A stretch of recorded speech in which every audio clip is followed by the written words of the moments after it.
মাসে শুরু হওয়ার কথা ছিল বিগ বস OTT 3, তবে এবার শোনা যাচ্ছে শোয়ের সঞ্চালনা নিয়ে বেশ কিছু সমস্যা সৃষ্টি হয়েছে। সলমান খানের সঙ্গে এখনো কথা ফাইনাল না হওয়ায় শো পিছিয়ে করা হয়েছে জুনে। এও শোনা যাচ্ছে সালমানের পাশাপাশি কথা হয়েছে অনিল কাপুরের সঙ্গেও। সব ঠিক থাকলে তিনি এবার সঞ্চালনা করতে পারেন। দিন কয়েক আগেই হাতে চোট পান অভিনেত্রী ঐশ্বরিয়া রাই বচ্চন। হাতে প্লাস্টার করেই কান উৎসবের লাল গালিচায় হেঁটেছিলেন বছর 50-এর প্রাক্তন বিশ্বসুন্দরী।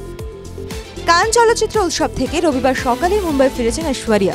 জানা যাচ্ছে খুব শীঘ্রই হাতে অস্ত্রোপচার হবে তাঁর, ভর্তি হতে হবে হাসপাতালে। রাখি সাওয়ন্তের ভিডিও এবার ভাইরাল। তার প্রথম প্রাক্তন স্বামী রিতেশ সিং হাসপাতাল থেকে ওটিতে যাওয়ার সময় রাখি ভিডিও করে পোস্ট করেছেন। ভিডিওর ক্যাপশনে রিতেশ লিখেছিলেন, কান্না পাচ্ছে, সঙ্গে ভয়ও লাগছে, তবে উপরওয়ালার প্রতি আমার বিশ্বাস আছে, উনি খারাপ কিছু করবেন না। জানা যাচ্ছে অস্ত্রোপচারের পর আগে থেকে ভালো আছেন রাখি, দ্রুত এগোচ্ছেন সুস্থতার দিকে। 20 মে সোমবার পঞ্চম দফার ভোট গ্রহণে ভোট দেবে মহারাষ্ট্র।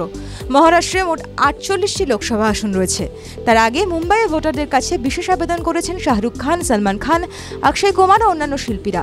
শাহরুখ খান সোশ্যাল মিডিয়ায় লিখলেন, আসুন, ভারতীয় হিসেবে আমরা আমাদের দায়িত্ব পালন করি, আমরা আমাদের দেশের সর্বোত্তম স্বার্থকে মাথায় রেখে ভোট দিই।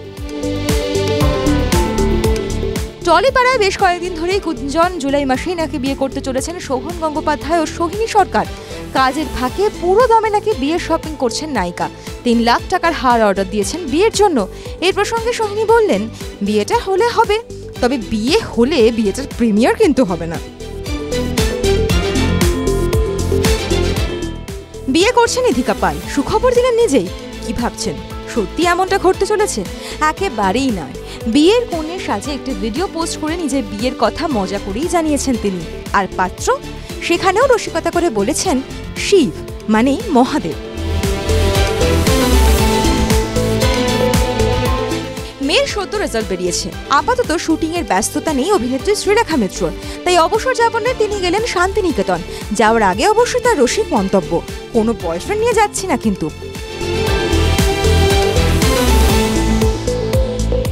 আগামী 10ই জুন বদলে যেতে চলেছে সৌমিত্রিষা কুণ্ডুর জীবন। সৌরভ দাসের সঙ্গে শুরু হচ্ছে নতুন অধ্যায়। ভাবছেন তো ব্যাপারটা কি? সৌরভের সঙ্গে নতুন ছবিতে দেখা যাবে সৌমিত্রিষাকে। ছবির নামই 10ই জুন। ইতিমধ্যেই শুরু হয়ে গিয়েছে ছবির শুটিং। হঠাৎ করে রূপাঞ্জনা মৈত্রকে নিয়ে চারিদিকে হইচই। বিয়ে করে নাকি পাল্টে গিয়েছেন তিনি।